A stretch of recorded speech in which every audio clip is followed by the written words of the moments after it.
بشما بوابرو روحو حيو قديشو حضلوه شريرو أمين. Shlomo Uhubo, peace and love. And welcome to this live broadcast from Portland, Oregon, USA. We are excited to introduce our new book, Treasures of Faith, in the Syriac Orthodox Archdiocese of Mosul in the 20th century, which was released in the summer of this year, 2024. The book is available in both Arabic and English, and it explores the rich heritage of Christians in the Syriac Orthodox Church of Mesopotamia. We hope you find it valuable and inspiring. I will start with the following questions.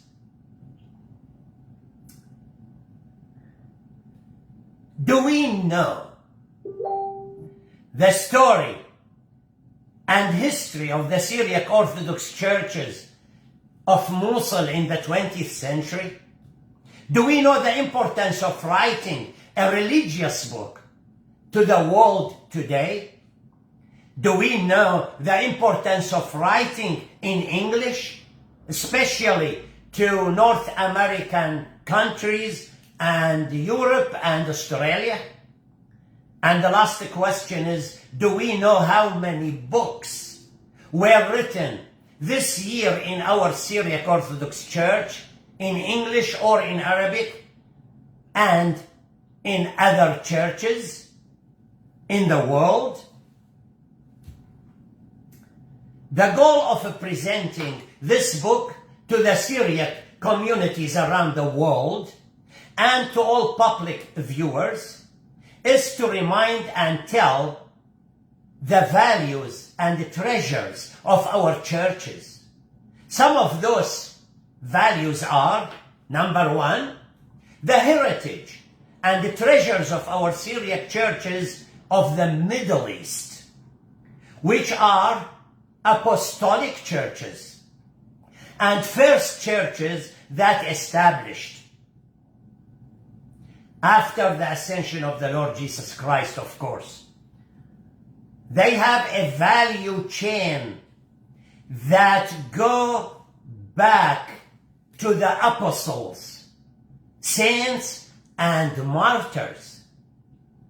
Second, the story of our book explains the treasures of faith of our archdiocese in the 20th century. People of this church have spread throughout the world, and we now, all of us, I and all the immigrants, we live in a new environment that differs from the one we lived in the Middle East.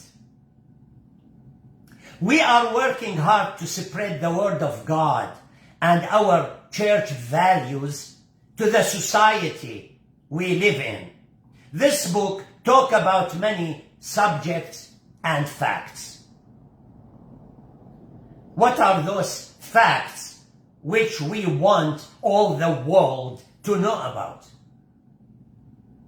Examples: the discovery of the relics of St. Thomas the Apostle, the support of the clerical college and the priestly monastery, which graduated at least 50 leaders who became patriarchs, archbishops, monks, priests, and deacons, spreading across the world to establish churches and serve immigrants to the world and Middle East. The nurturing of kindergartens, elementary schools, and annual summer and theological courses over the decades in the 20th century. More facts: the ordination of deacons and deaconesses in rich churches around the world with no less than 1,000 deacons and deaconesses.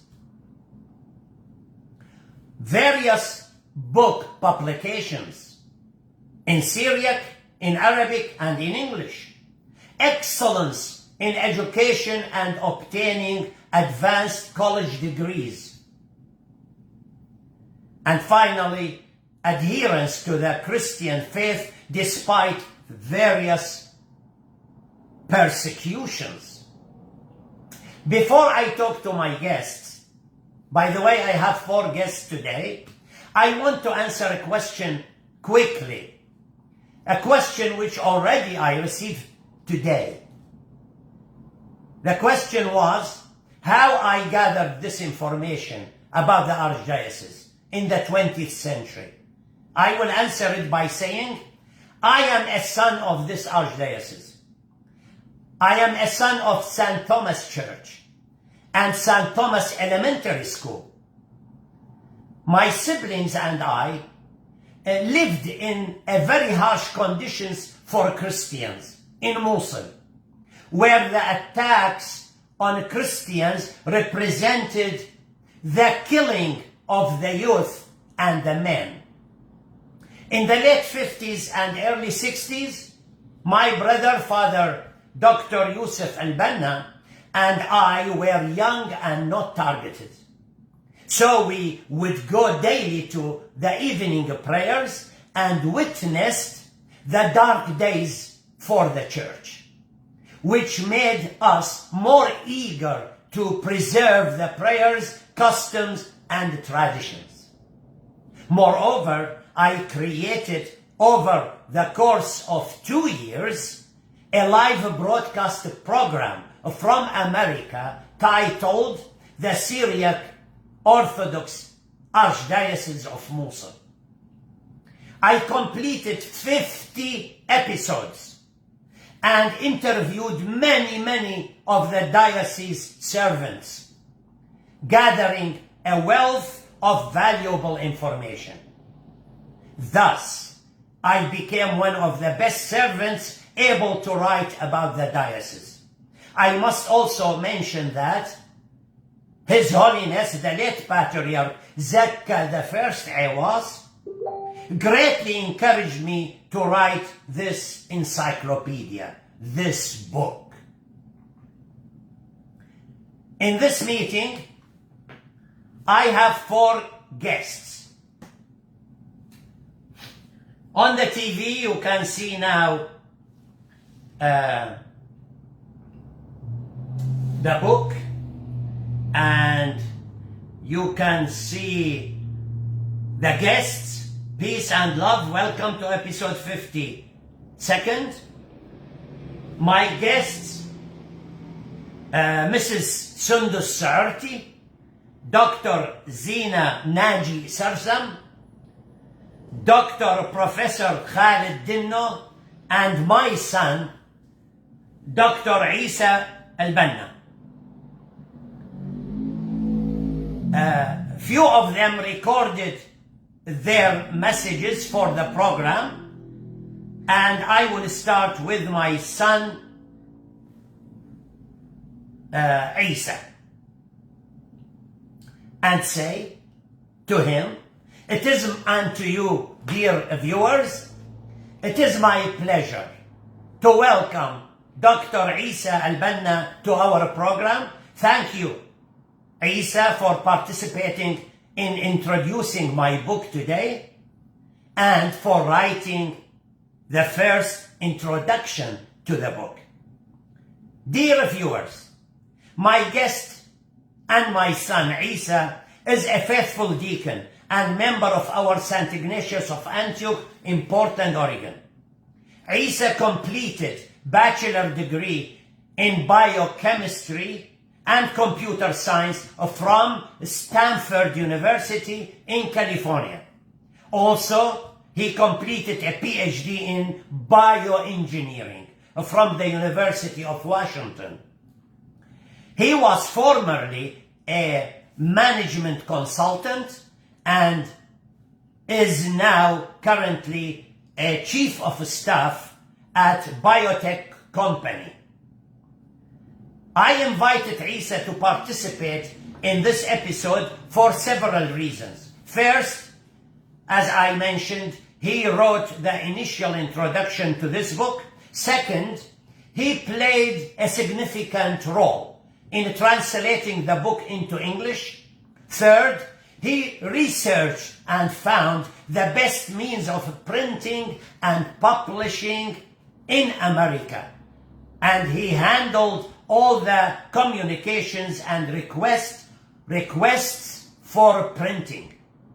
Finally, he grew up serving as a deacon on the altar and understand the significance of documenting the rich history of our churches. Thank you, Isa, for all your hard work. Please tell us your thoughts about this book.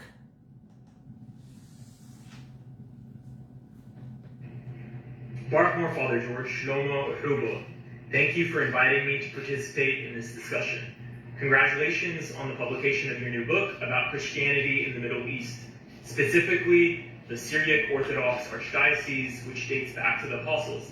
This is a great accomplishment. I also want to extend my greetings to your guests and viewers. I want to take a moment to highlight the significance of this book. Christianity began in the Middle East 2 millennia ago and has remained in the Middle East since. Not many people know, however, of the rich history of the Christian heritage that existed to this day in the region. Unfortunately, in the last century, Christian communities in the Middle East have been constantly displaced due to numerous wars and persecution that has forced many of them into diaspora around the world. So it's important that this rich history is preserved, as it gives the world insight into early Christianity and its key values that have shaped the world today, since Christianity spread through the apostles throughout the world. This book is a woven narrative of thousands of dialogues, interviews, and broadcasts led by Archpriest Dr. George Benna. It is a celebration of community, resilience, and the unwavering light of Jesus Christ and faith in him. Most importantly, it is an invaluable historical record that provides a rare insight into the Christian heritage of the Syriac Orthodox Diocese of Mosul in the 20th century, a heritage that ended prematurely due to tragic events caused by ISIS in the 21st century, starting in 2014. So this book ensures that the Aramaic Orthodox Church, the Syriac Orthodox Church, will preserve its rich history and spiritual impact for posterity. I congratulate my father on completing this work, which has documented an era of Christianity that may have otherwise been lost to time. Thank you so much, and congratulations. Thank you so much, Asa. Dear viewers, I think that all the parishioners agree that our Mosul Archdiocese is truly one of the most ancient and important Syriac dioceses in the world.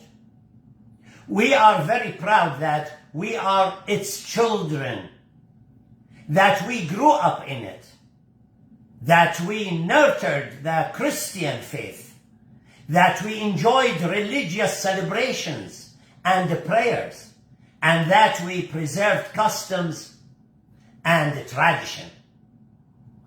We are proud of the history of our diocese and the spiritual and scientific products it has presented to the world in various fields. My second guest in this meeting is Dr. Zina Naji Sarsam. And again, it's my pleasure to welcome Dr. Zina to our program. Dr. Zina is a dentist at Vancouver, British Columbia, in Canada. And she is a faithful Christian. Zina is the daughter of Dr. Naji Ibrahim Sarsam and daughter of Awatif Munir Abdel Noor. Graduated from Mosul University Dental School with a diploma in oral surgery. Zina immigrated to Canada and obtained a dental license and have been practicing in her private practice since then. Thank you, Dr. Zina, for participating in introducing my book, Shlomo for You, and let us see what she will say. Mark Father George, peace and love. Thank you for inviting me to participate with you in highlighting your new book, The Illustrated Encyclopedia about our Archdiocese of Mosul. I extend my greetings to your guests and all the viewers. I would like to congratulate you again on the publication of your wonderful book, The Illustrated Encyclopedia about the ancient Diocese of Mosul. Thank you, Dr. Zina. I want you to tell us and tell the audience about yourself, about the Archdiocese of Mosul, and about my book. I was born, raised, educated, and graduated as a dentist in Mosul. I hold fond memories of my city and my church and its tradition. Mosul was a beautiful and peaceful city with rich culture and history dating back thousands of years before Christ. My childhood and youth were memorable, and I feel nostalgic of my city and its heritage. I believe your multilingual Arabic-English pictorial books will help revive our memories and nostalgia. Additionally, they can help share the richness of our Syrian Orthodox Church with the friends who are unfamiliar with Mosul, its diversity, its flourishing Christian community, and its beautiful tapestry of faith. Most importantly, the English version of your books can educate the younger generation of our family who may be too young to remember Mosul and our monasteries, or who were born in the diaspora and can only access information in English.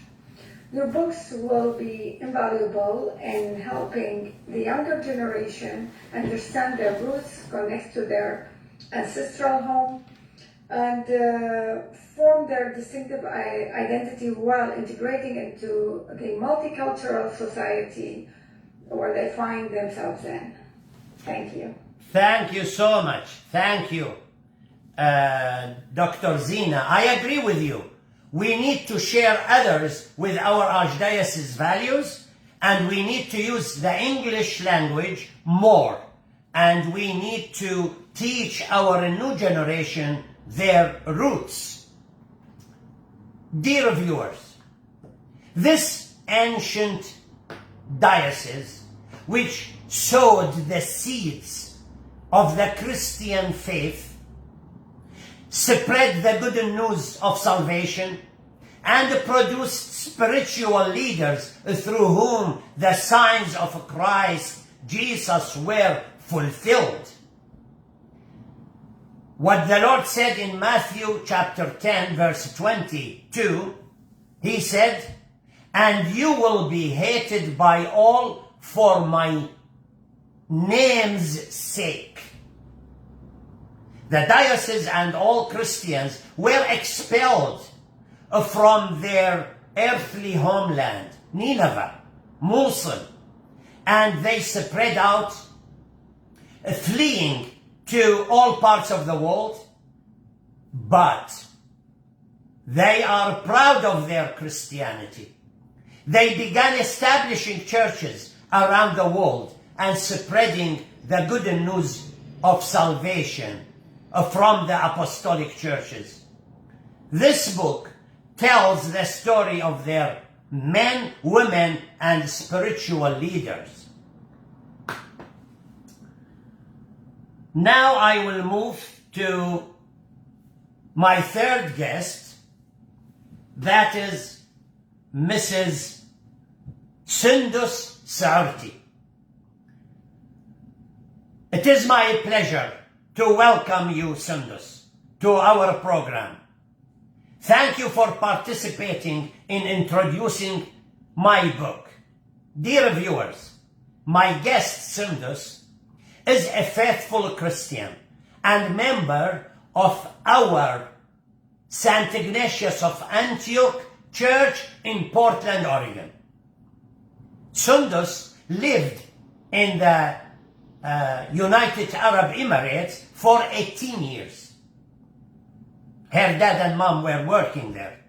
And she migrated to the United States in the year 1990.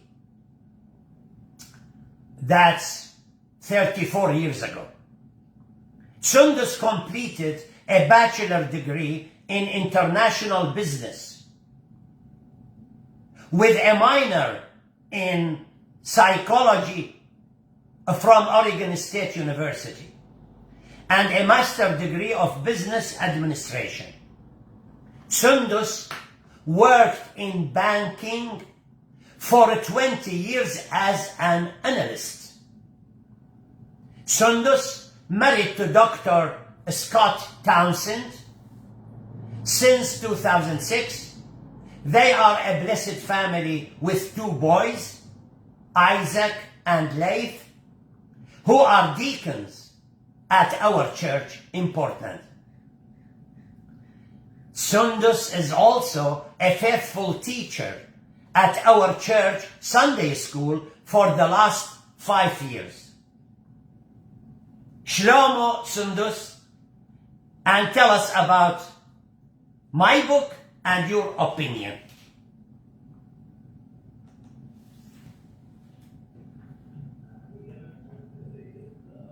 Shlomo Homo. Hi, my name is Sundus Sa'arti. My parents, Yusuf Aziz Sa'arti and Nuha Aziz Dinno, are from Mosul. They are born in Mosul, lived in Iraq most of their life.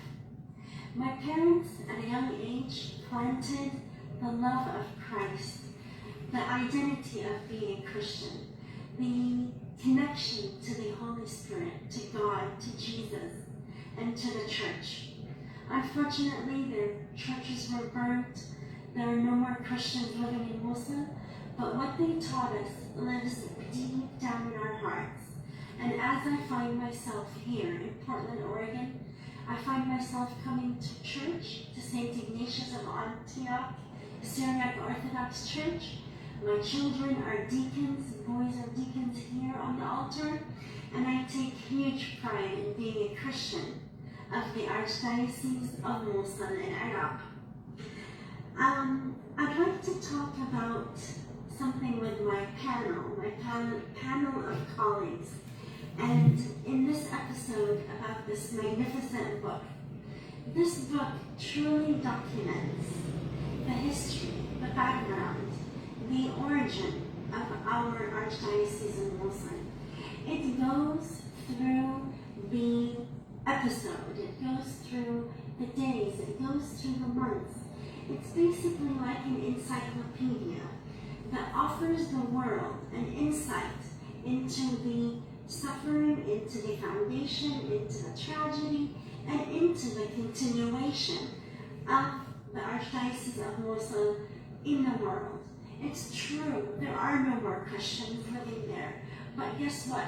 We're spread all over the world, and everything that our parents from Mosul put inside us, we spread into the world just like the disciples. I don't know where to start in talking about this book. This book goes into great length about the deacons, the clergy, the people. It tells us stories of faith and of suffering and of struggle in the 20th century. I consider this book as one of the most important church books of encyclopedia. It's a documentation of our history, of our background, of our culture, of our origin. It walks the reader through the Mosul Archdiocese, what happened to it, how it evolved, and where it is now. Unfortunately, it's out of Christians, but we and others have immigrated around the world and serve and still serve and continue to serve through us and our children in the churches exactly as the disciples did. I teach Sunday school to little kids. My boys who are teenagers serve on the altar. Thank you to AlBanna George, who always welcomes, helps, encourages, talks to kids big and small, adults, young and old, and tries his best to bring us all into the church to continue his dedication to the Archdiocese of Mosul. I really congratulate AlBanna, Father Reverend George AlBanna, for documenting this, and especially in English, because our children don't know Arabic, they don't know Syriac, but having it documented in a language they understand is critical.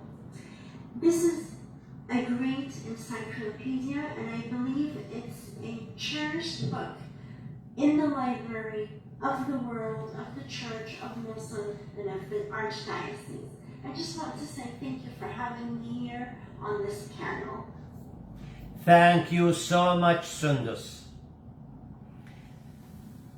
Sundus, you represent the Syriac woman and mother who cares about her children and the new generation in America.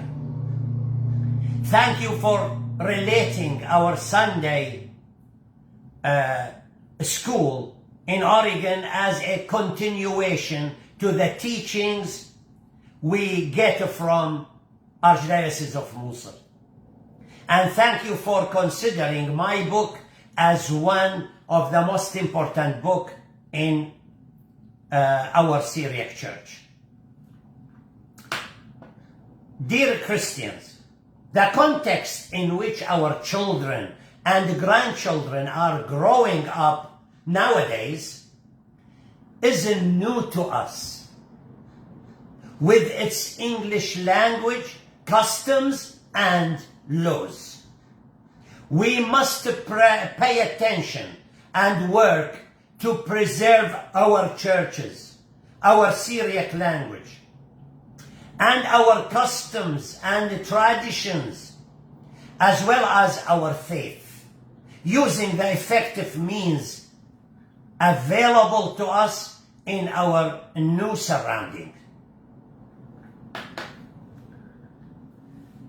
Dear viewers, last but not least, my fourth guest is Professor Dr. Khalid Dinno. It is my pleasure to welcome you, Dr. Khalid Dinno, to our program. Thank you for participating in introducing our book. Dr. Khalid Dinno, you are live. Go ahead. AlBanna, Allahumma barik. I am very pleased and honored to take part in this seminar, which is run by you and participated by so many people over so many continents. The seminar is looking at certain aspects of Dr. Banna's recently published extensive and rich book relating to the history of the Archdiocese of Mosul. The book includes a certain section that I wrote on the Archdiocese of Mosul, and I gave a brief account of some of the historic personalities that served the diocese over the years. What I like to do now is expand on this, expand on history. History is the root of our pride. It is the history that we have had, the suffering, the way we have overcome the suffering is a real root for our pride and for the pride of our upcoming generations. In considering history, it's a very long job, a very long business. I have selected a few personalities relating to relatively recent history. One of them, during the Abbasid period, we ended up with a period of 1586, Bar Hebreus ibn al-Abri, who was the best scholar until that time in the Abbasid period. And then we all went to sleep throughout the Ottoman period. And then towards the end of the Ottoman period, we witnessed revival, and I'm touching on that revival. There are so many personalities, but I will address the following very briefly. In fact, the earliest is Gregorius Abd Jalil al-Musili. So he was from Mosul, who was commissioned to go to Malabar, India in 1665 to save that community from the aggression of the Portuguese, who at that time conquered India before the British. They went to our churches and they determined to burn all our books and heritage. So Gregorius Abd Jalil al-Musili at that time went to India to generate resistance and understanding amongst his people and to preserve our church in India. One of the other eminent people later on was Patriarch Peter III. In recent literature they call him Peter IV, but he was at that time Peter III. He served as Patriarch from 1872 to 1894. Using he was born in Mosul as a child, but he has a tragic story for why he had to leave to Diyarbakir. I'm not going to get into that now. The main thing is that he got there with his old mother, and he was promoted, and he worked hard, and he became a patriarch over the period 1872 to 1894. He was brave enough to go to England and meet Queen Victoria to get approval to go to India to revive our church there. Queen Victoria saw him and saw his shape and requested him to go with her to the graveyard of her husband. That is how impressive he was. There are many others, but I am going to go directly into Patriarch Ephraim Barson. At the age of 18, he left Mosul to learn and serve at Deir Za'faran. He traveled through, after that, he traveled through Tur Abdi. At that time, when he was young, and collected information, and he wrote that information into, you can call it a manual, over 600 pages. And this is a copy of it.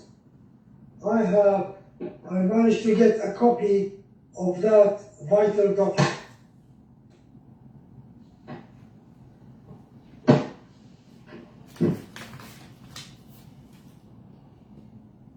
Not only that, he wrote his well-known book, The Scattered Pearls, Al-Lu'lu' al-Manthur, and many, many other books. He attended the Peace Conference in Paris in 1920, defending the Arabs and defending the Syriacs and he was called the Bishop of the Arabs. Yes. He had that kind of personality. Yes. He, in fact, to him, with you all respect and appreciation for encouraging our clergy to go into science, not to go into church only, but to go into science, into learning history, Yes. into spreading history, into appreciation of that. That is all due to Afram Barsaw. Of course, following Afram Barsaw, we got other people, and the leader of them is Zakka, Patriarch Zakka Iwas, and then many others, but I will stop at this point. Amongst those who contributed much to our civilization is my father's cousin, Na'mat al-Dinna, Yes. who collected and published hymns that are used throughout our churches, in addition to his brave work in securing the good management of the church and education of its clergy. These are people who did a lot of work, and we are now enjoying the fruit of that work. Thank you. Thank you, Dr. Dinno. Dear viewers, I want to say that Dr. Professor Khalid Dinno was born in Mosul. His university study was in UK, where he obtained his PhD in engineering in the year 1965. Professor Dinno was a university professor in the University of Baghdad from 1965 to 1992. Upon immigrating to Canada, and based on his inner love for our traditional Christian culture, he joined Syriac study courses at the University of Toronto, leading to his second PhD, which this time was in Syriac studies in 2015, I believe. That is 50 years after his first PhD. Professor Dinno published a book in the year 2017 based on this study. The title was The Syriac Orthodox Christians in the Late Ottoman Period. He also published 15 articles on this subject. This is why he said our churches were sleeping during the Ottoman Empire. He studied that, and he got PhD, and he wrote a book about that period. Dr. Dinno also served as a member of the church board in Baghdad before he went to Canada between the years 1970 to 1992. And finally in Canada, he was one of the four key founders in establishing Saint Behnam Syriac Orthodox Church in Toronto. He is a great historian, and he just told us the names of those who worked hard in the history of our church, and I mentioned the patriarchs in my book from Patriarch Peter IV, and then Patriarch Jacob III, and Patriarch Zakka, as Dr. Dinno said. Also, there were great people like Na'mat al-Dinno, his relative, and a few other deacons. So, Dr. Dinno, thank you for telling us all that great history. And I want you to show us your book. I want all the viewers to see your book about your great book, which you put in English and in Arabic as well. Yes. I am so proud of that. Go ahead. Thank you. This is the book in English. It was based on my PhD thesis, so it reflected the work that for which I got a PhD, and it is, I believe, it's a very rich book that gives the history of our people throughout the ages, and concentrating on recent history. It contains documents, pictures of documents. For example, this is Manshur Ghriorius Abd Jalil al-Musuli. And these are other documents. And these documents, how did I obtain these documents? Well, let me tell you this. When Patriarch Zakkai was, Allah yarhamu, when he knew my intentions, he was Bishop of Baghdad when I was serving the church in Baghdad, and he knew me pretty well. So when I discussed this with him, he said, you have the whole liturgy, the whole history of our church, the whole books, the whole documentations open for you.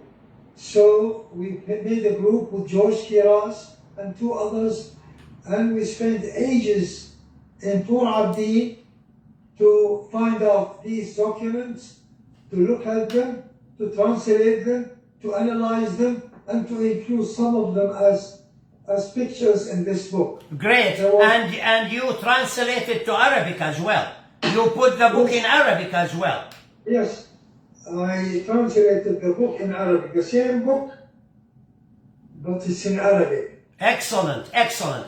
Dr. Dinno, you are a writer, and I want you to tell us the importance of writing in English language for our people in America, in Europe, and Australia. This is absolutely necessary. If we don't want to lose our children, if we don't want to break our relationship with our church, God forbidding, then we have got to bring our children to the table and teach them English, and encourage our churches to modify the prayers to be inclusive of English, and soon after time to reduce the Arabic and increase the English. That's the only way to serve our continuity of our churches. It's no good going to a church attended only by old people who speak Arabic. God bless them all, but that's not good enough. We want their kids, their children, and their grandchildren to be there in the church to ensure continuity of our church. Yes, yes. About the use of English language, dear viewers, it is very important to address our children in the church in a language that they understand. It is important to talk to them in English language, as they will feel alienated as soon as they become capable of relying on themselves if they do not understand what the priest is saying in the church and what other people are saying. And English language has become a very important factor in our church. In America, in Australia, in England, sermons, prayers, books, Sunday schools, youth activity, and all church events should be conducted in English. Otherwise, as Dr. Dinno said, there are only a few years left for the generations of immigrants, grandparents, and parents before the new generation will face a loss of cultural heritage and a disconnection from the history of the mother church. And talking about Mosul congregation, Mosul Christians were in a serious camaraderie, which is kindness in society with many religion and sectors. ISIS expulsion of our archdiocese from Mosul left the believers in baffle at that time. And before ISIS, as Dr. Dinno said in his book, and just now, the Ottoman Empire made the Christians intimidate, especially through genocide and the continuous moving to new cities from South Turkey to Mosul, to Kurdistan, to Baghdad, to Europe, and to America and the West. And I and Dr. Dinno are one of those who migrated. Okay, Dr. Dinno, I will let you continue. Can I just add one sentence? Go ahead. When speaking about the people of Mosul, we cannot forget their brothers and beloved ones in Marmatta Diocese, and in Bartella, in Bashika, Bahzani, and Mergi, and other places. They are in unity with the people of Mosul. So when we talk about Mosul and the people of Mosul, these are part of the total, the larger generation we are talking about. And they are all in one group. So Mosul includes these people in every sense. That's right, I agree with you. And in my book, I added one chapter just for the Saint Marmatta Monastery and the Archdiocese. Yes, I agree with you 100%. They are one family, one Syriac family in North Iraq. And of course, this is all covered by a wonderful book, which you can see I have already Yes. Yes, and I've got papers here, there, and everywhere. It looks as if you read my book very well and you put your notes. Yeah, and it's a wonderful book. And the pictures, I mean, it is not good enough just writing. It's the pictures, the effort in collecting these pictures, because they are alive and they're so extensive and covering so many decades. It is absolutely amazing. Thank you, Dr. Dinno. You know, we do not have enough time. I am sure if I want to ask you many questions, you have hours and hours of answers. But I want you to conclude in the last 2 minutes we have in this program. Just say what you want to the viewers and to the Archdiocese of Mosul people. What I like to say is that it is our honor to be of a Syriac origin.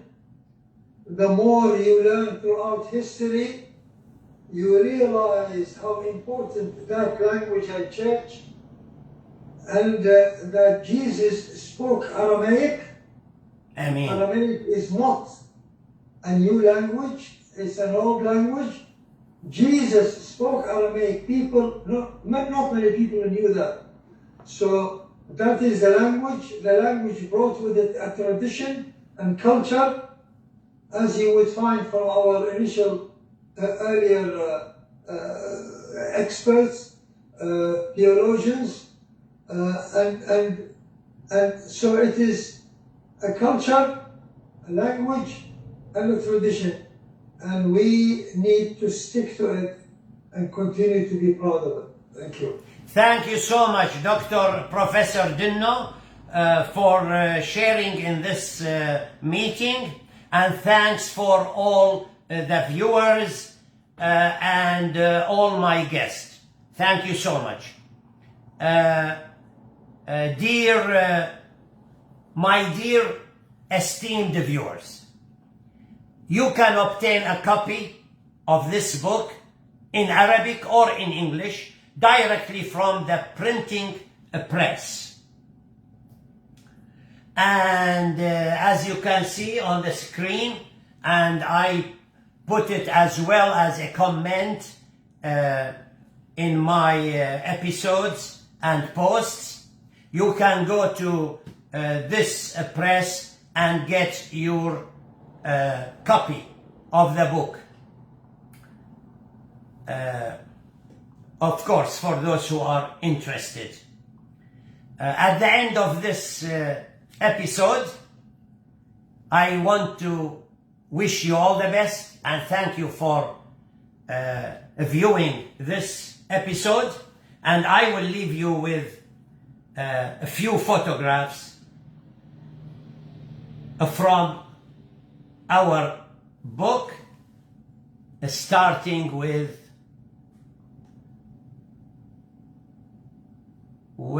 this one.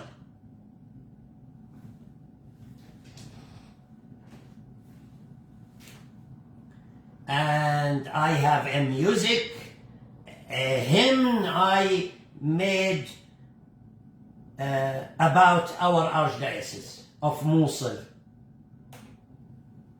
While you watch.